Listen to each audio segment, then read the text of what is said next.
Hi guys, welcome back to our channel. First time మన channel చూస్తున్నారా తప్పకుండా subscribe చేసుకోండి. పక్కన బెల్ ఐకాన్ యాక్టివేట్ చేసుకుని మీ నోటిఫికేషన్స్ అనేవి వస్తే నేను వీడియో పెట్టగానే సో మీరైతే వెంటనే అప్లై చేసేసుకోవచ్చు. అంతకంటే ముందు ప్లీజ్ వీడియోని అయితే లైక్ చేయడం మర్చిపోతున్నారు. లైక్ అయితే చేయండి. కుదిరితే మీ ఫ్రెండ్స్ కూడా వాట్సాప్లో షేర్ చేయండి, వాళ్ళకు కూడా యూస్ఫుల్గా ఉంటుంది. ఈ రోజు రిక్రూట్మెంట్ నోటిఫికేషన్ డీటెయిల్స్ చూసుకున్నట్లయితే గవర్నమెంట్ ఆఫ్ ఇండియా కింద పనిచేసేటువంటి హిందుస్థాన్ ఏరోనాటిక్స్ లిమిటెడ్ వాళ్ళు ఒఫీషియల్గా నోటిఫికేషన్ రిలీజ్ చేయడం జరిగిందండి. ఈ 17th ఏప్రిల్ నాడు వీళ్ళు అసిస్టెంట్ ఇంజనీర్కి సంబంధించి రిక్రూట్మెంట్ అయితే చేసుకుంటున్నారు. దీనికి సంబంధించి అప్లికేషన్ ప్రాసెస్ కూడా ఈ వీడియోలో చెప్తాను. స్కిప్ చేయకుండా పూర్తి వీడియో అయితే చూడండి. ఈ పోస్ట్లకి ఆల్ ఇండియన్స్ ప్రతి ఒక్కరు అప్లై చేసుకోవచ్చు అండి. అండ్ అదేవిధంగా పోస్టింగ్ అనేది విజయవాడలో ఉంటుంది. ఏ రాష్ట్రానికి చెందిన వాళ్ళైనా సరే క్యాండిడేట్ షార్ట్ లిస్ట్ అయితే వాళ్ళకి విజయవాడలో మాత్రమే పోస్టింగ్ అనేది ఇస్తారండి. హైదరాబాద్ వాళ్ళకి కూడా విజయవాడలోనే పోస్టింగ్ అనేది ఉంటుంది. కానీ ఎగ్జామ్ మాత్రం హైదరాబాద్లో రాయాల్సి ఉంటుందండి. దీనికి సంబంధించి అప్లికేషన్ అనేది ఆఫ్లైన్లో మాత్రమే చేసుకోవాలి. దానికి సంబంధించి ఇంపార్టెంట్ డేట్స్ చూసుకున్నట్లయితే ఆల్రెడీ మనకి స్టార్ట్ అయిపోయాయండి. 17th ఏప్రిల్ నుంచి 8th మే దాకా మనకి టైం అనేది ఇచ్చారు ఆఫ్లైన్లో అప్లై చేసుకోవడానికి. దీనికి సెలక్షన్ ప్రాసెస్ అనేది కేవలం ఒక రిటన్ టెస్ట్ మాత్రమే కండక్ట్ చేస్తారు. ఎటువంటి ఇంటర్వ్యూ అనేది ఉండదండి. ఎవరైతే ఈ రిటన్ టెస్ట్ అనేది పాస్ అవుతారో వాళ్ళకి మెడికల్ టెస్ట్ చేసి డాక్యుమెంట్ వెరిఫికేషన్ చేసి పోస్టింగ్ అనేది ఇస్తారు. ఇక్కడ మనకి ఎగ్జామినేషన్ ఎలా కండక్ట్ చేస్తారు అండ్ ఏ సబ్జెక్ట్స్ మీద వస్తాయి కూడా క్లారిటీగా అయితే మెన్షన్ చేశారు. మనకి ఎగ్జామ్ అనేది 3 పార్ట్స్లో అయితే ఉంటుందండి.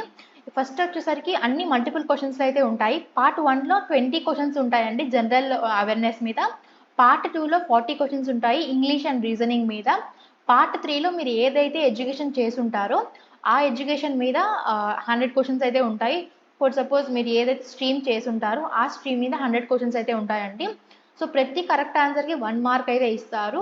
ఎటువంటి నెగిటివ్ మార్క్స్ అనేవి లేవు అని చెప్పి నోటిఫికేషన్లో క్లియర్గా అయితే మెన్షన్ చేశారండి. ఈ ఎగ్జామినేషన్ అనేది 2.5 hours అయితే ఉంటుందండి. అండ్ అలాగే ఈ రిటన్ టెస్ట్ అనేది ఎప్పుడు పెడతారు, దాని కాస్ట్ ఎంత అండ్ డేట్ అండ్ టైం అనేది వాళ్ళు లేటర్గా ఇంటిమేట్ చేస్తారు అడ్మిట్ కార్డ్లో అని చెప్పేసి అంటున్నారు. ఆ అడ్మిట్ కార్డ్ కూడా ఈమెయిల్ ద్వారా అయితే పంపిస్తారని చెప్పి క్లారిటీగా నోటిఫికేషన్ అయితే మెన్షన్ చేశారు. సో మీరు ఏదైతే అప్లికేషన్ ఫామ్లో ఈమెయిల్ ఇస్తారో చెక్ చేసుకుంటా ఉండండి. ఈ పోస్టులకి సంబంధించి ఏజ్ లిమిట్ చూసుకున్నట్లయితే మినిమం మీకు 18 years అయితే ఉండాలి, మాక్సిమం 35 years అయితే ఉండాలండి. ఏజ్ రిలాక్సేషన్ కూడా ఇచ్చారు. ఓబీసీ ఎన్సీఎల్ కేటగిరీ వాళ్ళకైతే 3 years దాకా ఇచ్చారు ఏజ్ రిలాక్సేషన్ అనేది. అండ్ ఫిజికల్లీ హ్యాండిక్యాప్డ్ వాళ్ళకి 10 years దాకా ఇచ్చారు.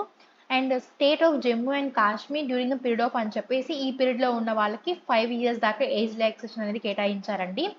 And upper age limit with all relaxation shall not exceed 55 years అని ఇచ్చారు. క్యాండిడేట్స్ ఎవరైతే సెలెక్ట్ అవుతారో వాళ్ళకి బేసిక్ పే అనేది స్టార్టింగ్ 30,000 నుంచి 1,20,000 దాకా అయితే ఉంటుందండి. సో బేసికలీ మనకైతే 30,000 హ్యాండ్ అయితే వస్తుంది. దాంతో పాటుగా ఎక్స్ట్రా అలవెన్స్ కూడా ఇస్తారనమాట. DNS allowance, company accommodation and home rent allowance కూడా ఇస్తారు. Performance related pay, leaves, medical facilities, provident fund, gratuity etcetera. So ఇలా అదర్ బెనిఫిట్స్ కూడా మనకైతే ఇస్తారు 30,000తో పాటుగా. సో వీళ్ళు assistant engineer electronics, assistant engineer మెకానికల్కి సంబంధించి రిక్రూట్మెంట్ అయితే చేసుకుంటున్నారండి. దీంట్లో యూఆర్ ఓబీసీ కేటగిరీ వాళ్ళు మాత్రమే అప్లై చేసుకునే విధంగా అయితే ఉందన్నమాట. అండ్ అసిస్టెంట్ ఇంజనీరింగ్ ఎలక్ట్రానిక్స్కి సంబంధించి ఎడ్యుకేషన్ క్వాలిఫికేషన్స్ చూసుకున్నట్లయితే ఎవరైతే ఇంజనీరింగ్లో ఈ స్ట్రీమ్స్లో చేసి ఉంటారో electronics and communication, instrumentation and control, instrumentation and electronics, applied electronics and instrumentation, electronics instrumentation, electronics and telecommunications చేసి ఉంటారో విత్ 60% మార్క్స్తో క్వాలిఫై అయి ఉండాలండి. వాళ్ళైతే ఈ పోస్ట్కి అయితే అప్లై చేసుకోవచ్చు. కేవలం మెయిల్ అయినా ఫీమేల్ అయినా మీరు ఒక పోస్ట్కి మాత్రమే అప్లై చేసుకోవాలని చెప్పి నోటిఫికేషన్లో క్లియర్గా అయితే మెన్షన్ చేశారు. అసిస్టెంట్ ఇంజనీరింగ్ మెకానికల్కి సంబంధించి ఇంజనీరింగ్లో ఎవరైతే మెకానికల్ స్ట్రీమ్లో అంటే mechanical and industrial engineering, mechanical and production engineering చేసి ఉంటారో వాళ్ళైతే ఈ రోల్కి సంబంధించి అప్లై చేసుకోవచ్చు అండి.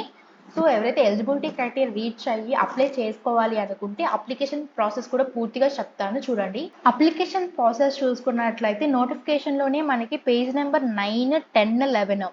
సో ఇవైతే మీరు డౌన్లోడ్ చేసుకొని జెరాక్స్ అయితే తీపించుకోవాలండి. వన్స్ జెరాక్స్ తీపించుకున్న తర్వాత మీరు ఏ పోస్ట్కి అయితే అప్లై చేస్తున్నారో application for the post of అని చెప్పి ఆ నేమ్ అయితే ఇక్కడ రాయండి. అండ్ సెల్ఫ్ అసిస్టెడ్ అంటే మీరు సిగ్నేచర్ చేసిన ఒక పాస్పోర్ట్ సైజ్ ఫోటో ఉంటుంది కదా, అది ఇక్కడ అటాచ్ చేయాలి. అదేవిధంగా మీ నేమ్, ఫుల్ నేమ్ అనేది బ్లాక్ లెటర్స్లో అయితే ఉండాలి, అంటే క్యాపిటల్ లెటర్స్లో ఉండాలి. మీ gender, father's name, mother's name, ఒకవేళ మ్యారీడ్ అయితే మీ స్పౌస్ నేమ్ అయితే ఇవ్వండి. Date of birth. సో మీకు ఈ May 8th నాటికి ఎంత ఏజ్ అయితే ఉందో అదైతే ఇవ్వండి. State of domicile and nationality అయితే ఇవ్వండి. Email ID. సో మీరు present communication and mailing address ఉంటుంది కదా, అదైతే ఇవ్వండి. అండ్ పర్మనెంట్ అడ్రస్ అయితే ఇవ్వండి. నియరెస్ట్ రైల్వే స్టేషన్కి సంబంధించి అయితే అడ్రస్ అయితే ఇవ్వండి. Religion. Please option the language for written test.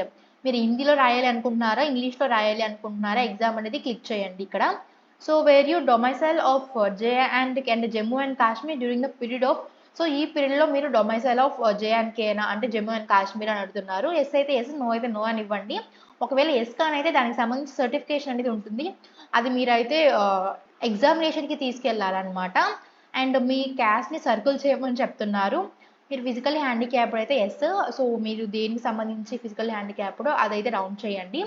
Ex service మ్యాన్కి సంబంధించి ఎస్ అయితే ఎస్, నో అయితే నో అని చెప్పి క్వశ్చన్స్ అడిగారు ఇక్కడ.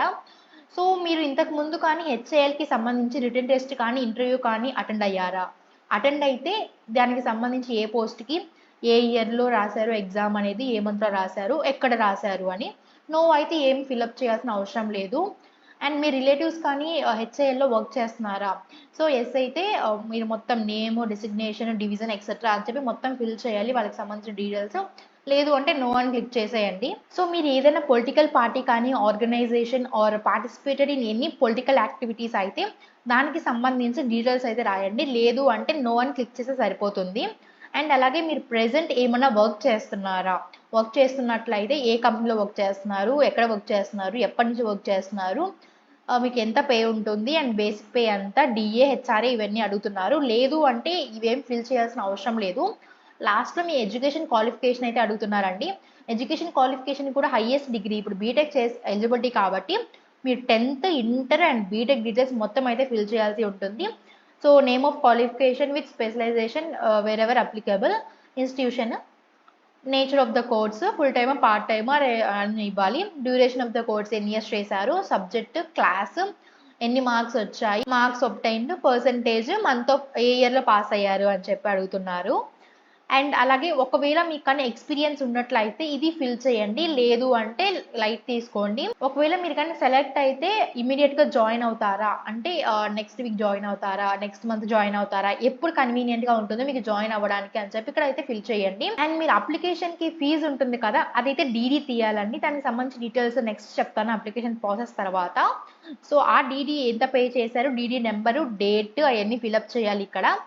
Place and date me signature ఇచ్చేసి మీరైతే ఒక పర్టికులర్ అడ్రస్కి అయితే పంపించాలి. ఆ అడ్రస్ ఏంటి అంటే the manager HR recruitment, Hindustan Aeronautics Limited, avionics division, Balanagar, Hyderabad 500042. ఈ లొకేషన్స్కి మీరు పోస్టల్ ద్వారా అయితే పంపించాలండి. అండ్ అప్లికేషన్ ఫీజ్ డీటెయిల్స్ చూసుకున్నట్లయితే ఎస్సీ, ఎస్టీ, ఫిజికల్లీ హ్యాండిక్యాప్డ్ వాళ్ళు ఎటువంటి ఫీజ్ పే చేయాల్సిన అవసరం లేదు. మిగతా కేటగిరీ వాళ్ళు 500 రూపీస్ అయితే డీడీ తీయాల్సి ఉంటుందండి. ఆ డీడీ కూడా in favour of HAL Hyderabad, payable at Hyderabad. So ఈ పేరు మీద 500 రూపీస్ డీడీ తీయాలి. ఇవి పర్మనెంట్ జాబ్స్ అండి. ఆల్ ఇండియన్స్ ప్రతి ఒక్కరు అప్లై చేసుకోవచ్చు, మెయిల్ అండ్ ఫీమేల్ వాళ్ళు. సో అప్లికేషన్లో కానీ నోటిఫికేషన్లో కానీ ఇంకా ఏమైనా డౌట్స్ ఉంటే కమెంట్ చేయండి. అండ్ మీకు ఎగ్జామినేషన్ ఎప్పుడు జరుగుతుంది ఏంటి అని చెప్పేసి వీళ్ళ ఒఫిషియల్ వెబ్సైట్లో కానీ ఉంటుంది, లేదు అంటే మీ ఈమెయిల్కైనా వస్తుందండి. అండ్ సెంటర్స్ గురించి కూడా. Thanks for watching. Once again please do like, share and subscribe to skill jobs.